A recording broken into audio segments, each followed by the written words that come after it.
दोस्तों नमस्कार, स्वागत करती हूँ कहानियों के इस क्रम में आपका एक बार फिर से।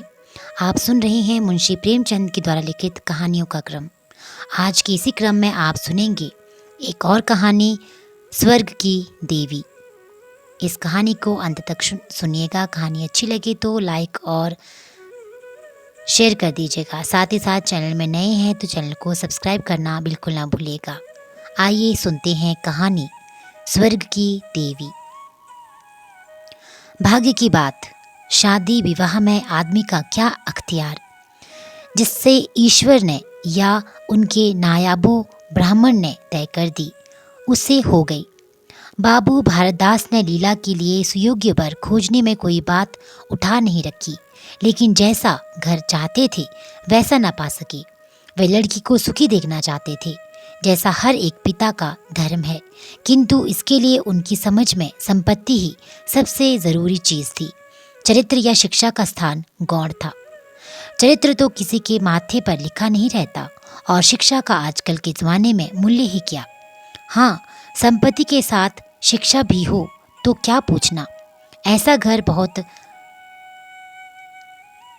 कम मिलता है। बिरादरी भी मिली तो जायजा न मिला, जायजा भी मिला तो शर्तें तय न हो सकी। इस तरह मजबूर होकर भरतदास को लीला का विवाह लाला संत सरन के लड़के सीता सरन से करना पड़ा। अपने बाप का इकलौता बेटा था, थोड़ी बहुत शिक्षा भी पाई थी, बातचीत सलीके से करता था, मामले मुकदमे समझता था और जरा दिल का रंगीला भी था। सबसे बड़ी बात ये थी कि रूपवान, बलिष्ठ, प्रसन्न मुख, साहसी आदमी था, मगर विचार वही बाबा आदमी के जमाने की। पुरानी जितनी बातें हैं सब अच्छी, नई जितनी बातें हैं सब खराब। जायदाद के विषय में जमींदार साहब नए नए दफों का व्यवहार करते थे। वहाँ अपना कोई अख्तियार न था, लेकिन सामाजिक प्रथाओं से कट्टर पक्षपाती थे। सीता सरन अपने बाप को जो करते या कहते कभी भी खुद कहता था, वह स्वयं भी वही करता और वही कहता था। उसने खुद सोचने की शक्ति ही न थी।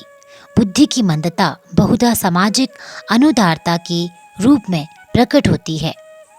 लीला ने जिस दिन घर में पांव रखा उसी दिन उसकी परीक्षा शुरू हो गई। वे सभी काम जिनकी उसके घर में तारीफ होती थी यहाँ वर्जित थे। उसे बचपन से ताजी हवा पर जाना सिखाया गया था, यहाँ उसके सामने मुंह खोलना भी पाप था। बचपन से सिखाया गया था रोशनी ही जीवन है, यहाँ रोशनी के दर्शन दुर्लभ थे। घर पर अहिंसा, क्षमा और दया ईश्वरीय गुण बताए गए थे, यहाँ इनका नाम लेने में भी स्वाधीनता थी। संत सरन बड़े तीखे गुस्से भर आदमी थे, नाक पर मक्खी न बैठने देते थे। धूर्तता और छल कपट से ही इन्होंने जायदाद पैदा की थी, उसी को सफल जीवन का मंत्र समझते थे। उनकी पत्नी उनसे भी 2 अंगुल ऊंची थी। मजाल क्या है कि बहू अपनी अंधेरी कोठरी के द्वार पर खड़ी हो जाए या कभी छत पर टहल सके। प्रलय आ जाता, आसमान सिर पर उठा लेती। उन्हें बकने का मर्ज था। नाक में नमक का जरा तेज हो जाना उन्हें दिन भर बकने के लिए काफी बहाना था। मोटी ताजी महिला थी, छींट का घाघरेदार लहंगा पहने, पानदान बगल में रखे, गहनों से लदी हुई, सारे दिन बरोठे में माची पर बैठी रहती थी। क्या मजाल कि घर में उनकी इच्छा के विरुद्ध एक पत्ता भी हिल जाए। बहू की नई नई आदतें देख देख जला करती थी। अब काहे की आबरू होगी, मुंडेर पर खड़ी होकर झांकती है। मेरी लड़की ऐसी दीदा दिलेर होती तो गला घोंट देती। न जाने इसके देश में कौन लोग बसते हैं, गहने नहीं पहनती, जब देखो नंगी बुच्ची बनी बैठी रहती है। ये भी कोई अच्छे लक्षण है। लीला के पीछे सीता सरन पर भी फटकार पड़ती। तुझे भी चांदनी में सोना अच्छा लगता है, क्यों? तू भी अपने को मर्द कहता हो, कहेगा ये मर्द कैसा कि औरत उसके कहने में न रहे। दिन भर घर में घुसा रहता है, मुंह में जबान नहीं है, समझता क्यों नहीं? सीता सरन कहता, अम्मा जब कोई मेरे समझने से माने तब तो माँ मानेगी क्यों नहीं? तू मर्द है कि नहीं? मर्द वह चाहिए कि कड़ी निगाह से देखे तो औरत कहाँ पुटे। सीता सरन, तुम तो समझती ही रहती हो। माँ, मेरी उसे क्या परवाह, समझती होगी। बुढ़िया 4 दिन में मर जाएगी, तब मैं मालकिन हो जाऊंगी। सीतासरन: तो मैं भी तो उसकी बातों का जवाब नहीं दे पाता। देखती नहीं हो कितनी दुर्बल हो गई है। बेरंग ही नहीं रहा, उस कोठरी में पड़े पड़े उसकी दशा बिगड़ती जाती है। बेटे के मुंह से ऐसी बातें सुन माता आग हो जाती और सारे दिन जलती, कभी भाग्य को कोसती, कभी समय को। सीतासरन माता के सामने तो ऐसी बातें करता, लेकिन लीला के सामने जाते ही उसकी मति बदल जाती। वह वही बातें करता जो लीला को अच्छी लगती, यहाँ तक कि दोनों वृद्धा की हंसी उड़ाते। लीला को इसमें और कोई सुख न था। वह सारे दिन कुड़ती रहती, कभी चूल्हे के सामने न बैठती थी, पर यहाँ पसेरियों आटा थेपना पड़ता, मजूरों और टहलों के लिए रोटी पकानी पड़ती। कभी कभी वह चूल्हे के सामने बैठी घंटों रोती। ये बात न थी कि यह लोग कोई महाराज सोया न रख सकते हो, पर घर की पुरानी प्रथा यही थी कि बहू खाना पकाए और उस प्रथा का निभाना जरूरी था। सीतासरन को देखकर लीला का संतप्त हृदय एक क्षण के लिए शांत हो जाता था। गर्मी के दिन थे और संध्या का समय था। बाहर हवा चलती, भीतर देह फूकती थी। लीला कोठरी में बैठी एक किताब देख रही थी कि सीतासरन ने आकर कहा, यहाँ तो बड़ी गर्मी है, बाहर बैठो। लीला: ये गर्मी तो उन तानों से अच्छी है जो अभी सुनने पड़ेंगी। सीतासरन: आज अगर बोली तो मैं भी बिगड़ जाऊंगा।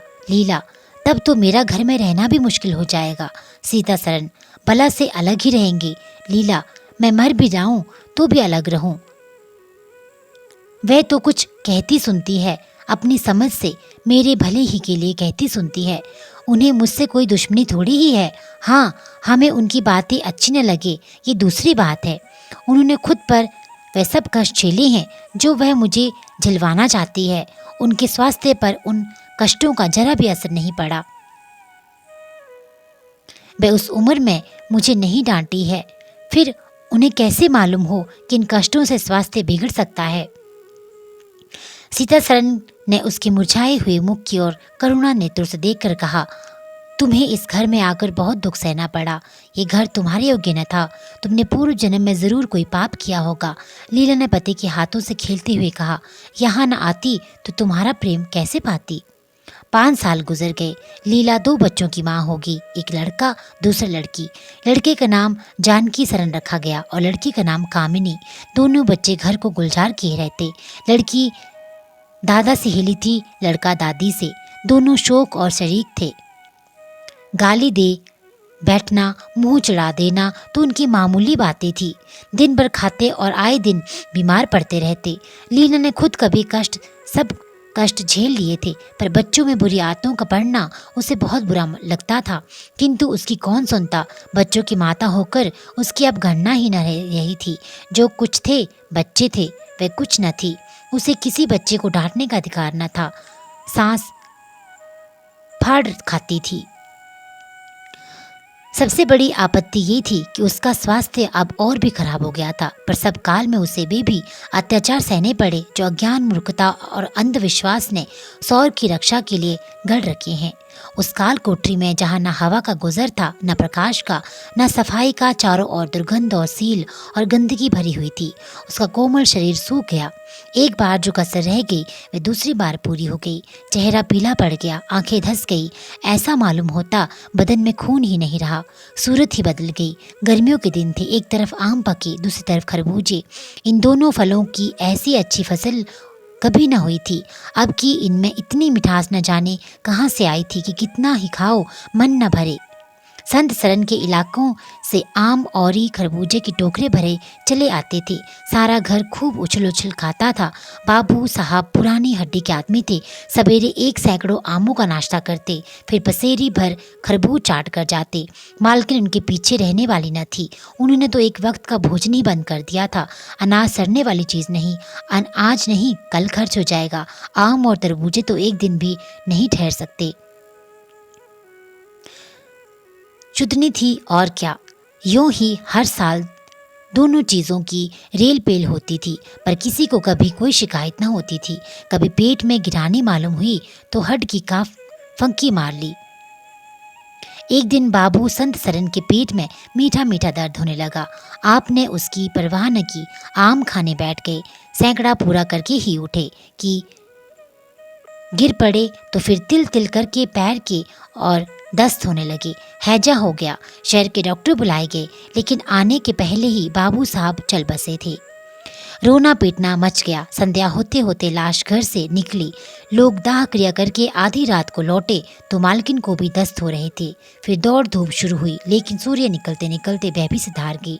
स्त्री पुरुष जीवन पर्यंत एक दिन के लिए भी अलग न हुए थे, संसार से भी साथ ही साथ गए। सूर्यास्त के समय पति ने प्रस्थान किया, सूर्योदय के समय पत्नी ने, लेकिन मुसीबत का अभी अंत ना हुआ था। लीला को संस्कार की तैयारियों में लगी थी। मकान की सफाई की तरफ किसी ने ध्यान न दिया। तीसरे दिन दोनों बच्चे दादा दादी के लिए रोते रोते बैठक में जा पहुंचे। वहां एक आले का खरबूज कटा हुआ पड़ा था। 2-3 कलमी आम भी रखे थे। इन पर मक्खियां भिन रही थी। जानकी ने एक तिपाई पर चढ़कर दोनों चीजें उतार ली और दोनों ने मिलकर खाई।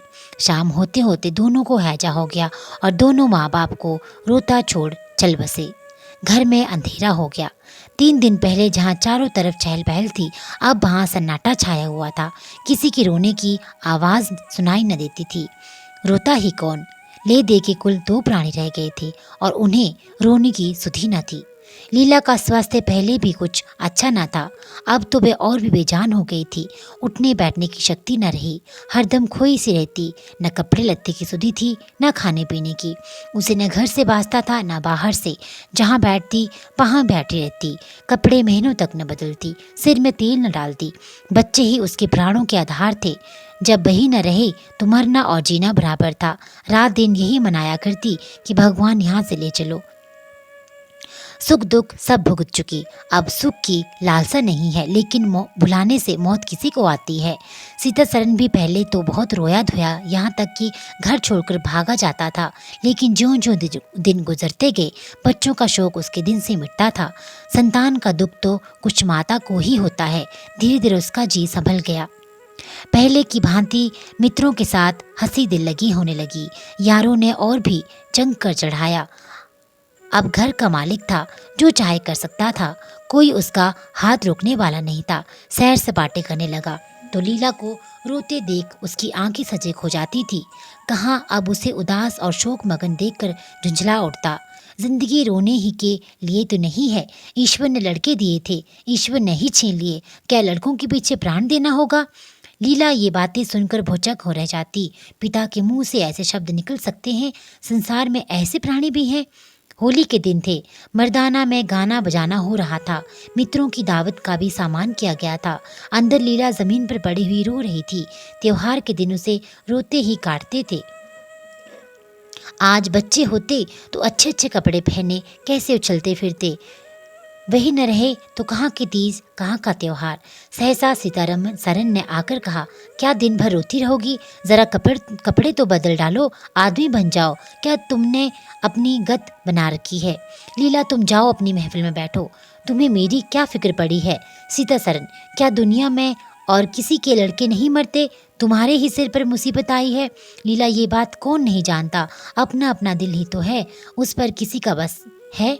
सीता सरन, मेरा साथ भी तो तुम्हारा कुछ कर्तव्य है। लीला ने कुतूहल से पति को देखा, मानो उसका आशय नहीं समझी। फिर मुंह फेर कर रोने लगी। सीता सरन, मैं अब इस मनहूसत का अंत कर देना चाहता हूँ। अगर तुम्हारा अपने दिल पर काबू नहीं है तो मेरा भी अपने दिल पर काबू नहीं है। मैं अब जिंदगी भर मातम नहीं मना सकता। लीला, तुम रंग राग मनाते हो, मैं तुम्हें मना तो नहीं करती। मैं रोती हूँ तो क्यों नहीं रोने देते? सीता सरन, मेरा घर रोने के लिए नहीं है। लीला, अच्छी बात है, तुम्हारे घर में ना रोऊंगी। लीला ने देखा मेरे स्वामी मेरे हाथ से निकले जा रहे हैं। उन पर विषय का भूत सवार हो गया है और कोई समझाने वाला नहीं। वह अपने होश में नहीं है। मैं क्या करूं? अगर मैं चली जाती हूं तो थोड़े ही दिनों में सारा ही घर मिट्टी में मिल जाएगा और इनका वही हाल होगा जो स्वार्थी मित्रों के चंगुल में फंसे हुए नौजवान रईसों का होता है। कोई उल्टा घर में आ जाएगी और इनका सर्वनाश कर देगी। ईश्वर, मैं क्या करूं? अगर इन्हें कोई बीमारी ही हो जाती तो क्या मैं उस दशा में इसे छोड़कर चली जाती? कभी नहीं। मैं तन मन से इनकी सेवा शुश्रूषा करती, ईश्वर से प्रार्थना करती, देवताओं की मनोतियाँ करती। माना इन्हें शारीरिक रोग नहीं है, लेकिन मानसिक रोग अवश्य है। आदमी रोने की जगह हंसे और हंसने की जगह रोए, उसके दीवाने होने में क्या संदेह। मेरे चले जाने से इनका सर्वनाश हो जाएगा, इन्हें बचाना मेरा धर्म है। हाँ, मुझे अपना शोक भूल जाना होगा। रोऊंगी, रोना तो तकदीर में लिखा है। रोऊंगी लेकिन हंस हंस कर अपने भाग्य से लड़ूंगी। जो जाते रहे उनके नाम के सिवा एक और कर भी क्या सकती हूँ, लेकिन जो है उसे न जाने दूंगी। ए टूटे हुए हृदय, आज तेरे टुकड़ों को जमा करके एक समाधि बनाओ और अपने शोक को उसके हवाले कर दूं।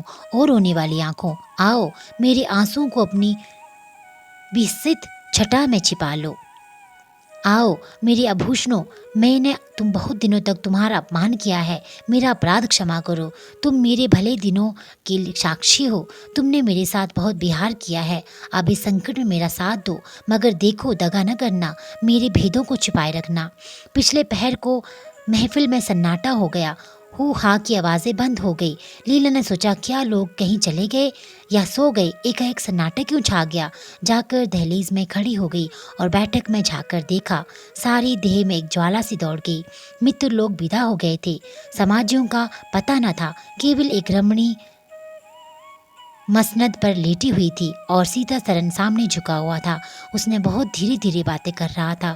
दोनों के चेहरों और आंखों से उनके मन के भाव छलक रहे थे। एक ही आंखों में अनुराग था, दूसरी आंखों में कटाक्ष।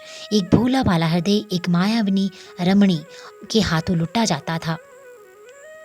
लीला की संपत्ति को उसकी आंखों के सामने एक छलनी चुराई जाती थी। लीला को ऐसा क्रोध आया कि इसी समय चलकर इस उल्टा को आड़े हाथों लूं, ऐसा दुत्कारूं, वह भी याद करे, खड़े खड़े निकाल दूं। मैं पत्नी भाव जो बहुत दिनों से हो रहा था जाग उठा और बिगल करने लगा, पर उसने जब्त किया। बेग में दौड़ती हुई तृष्णाएं अकस्मात न रोक सकी। वह उल्टे पांव भीतर दौड़ाई और मन को शांत करके सोचने लगी, वह रंग रूप में, हाव भाव में, नखरे तिल्ले में उस दुष्टा की बराबरी नहीं कर सकती। बिल्कुल चांद का टुकड़ा है, अंग अंग में स्फूर्ति भरी हुई है, पोर पोर में मद छलक रहा है। उसकी आंखों में कितनी तृष्णा है, तृष्णा नहीं बल्कि ज्वाला। लीला उसी वक्त आईने के सामने गई। आज कई महीनों के बाद उसने आईने में अपनी सूरत देखी। उस मुख से एक आह निकल गई। शोक ने उसकी काया पलट कर दी थी। उस रमणी के सामने वह ऐसी लगती थी जैसे गुलाब के सामने जूही का फूल। सीता सरन का खुमार शाम को टूटा। आंखें खुली तो सामने लीला को खड़े मुस्कुराते देखा। उसकी अनोखी छवि आंखों में समा गई। ऐसे खुश हुए मानो बहुत दिनों से वियोग के बाद उसे भेंट हुई हो। उसे क्या मालूम था कि रूप भरने के लिए कितने आंसू बहाए हैं, केशों में ये फूल गूंथने से पहले आंखों में कितने मोती पिरोए हैं। उन्होंने एक नवीन प्रेम उत्साह से उठकर उसे गले लगा लिया और मुस्कुरा कर बोले, आज तो तुमने बड़े बड़े शास्त्र सजा रखे हैं, कहाँ भागूं। लीला ने अपने हृदय की ओर उंगली दिखकर कहा, यहाँ आ बैठो, बहुत भागे फिरते हो, अब तुम्हें बांध कर रखूंगी। बाग की बाहर का आनंद तो उठा चुके, अब इस अंधेरी कोठरी को भी देख लो। सीता सरन ने लज्जित होकर कहा, उसे अंधेरी कोठरी मत कहो लीला, वह प्रेम का मानसरोवर है। इतने में बाहर से किसी मित्र के आने की खबर आई।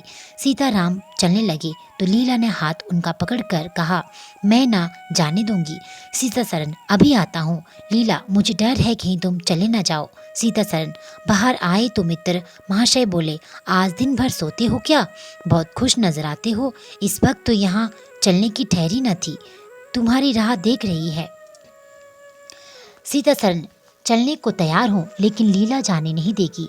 मित्र निरे गौदी हो रहे, आ गए फिर बीवी के पंजे में, फिर किस बिरते पर गरमाए थे।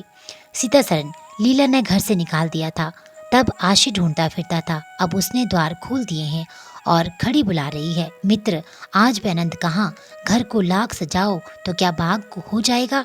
सीता सरन, भाई घर बाग भी नहीं हो सकता, पर स्वर्ग हो सकता है। मुझे इस वक्त अपनी शुद्धता पर जितनी लज्जा आ रही है वह मैं नहीं जानता हूँ। जिस संतान शोक में उसने अपने सिर को धुला डाला और अपने रूप लावण्य को मिटा दिया, उसी शोक को केवल मेरा एक इशारा पाकर उसने भुला दिया। ऐसा भुला दिया मानो कभी शोक हुआ भी नहीं। मैं जानता हूँ मैं बड़े से बड़ा कष्ट सह सकती है, मेरी रक्षा उसके लिए आवश्यक है। जब उसकी उदासीनता के कारण उसने मेरी दशा बिगड़ते देखी तो अपना सारा शोक भूल गई।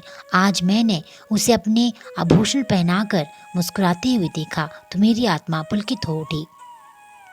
मुझे ऐसा मालूम हो रहा है कि वह स्वर्ग की देवी है और केवल मुझ जैसे दुर्लभ प्राणी की रक्षा करने के लिए भेजी गई है। मैंने उसे कठोर शब्द कहे, वह अगर अपनी सारी संपत्ति बेचकर भी मिल सकते तो लौटा देता। लीला वास्तव में स्वर्ग की देवी है। तो दोस्तों, ये थी मुंशी प्रेमचंद की लिखी कहानी स्वर्ग की देवी।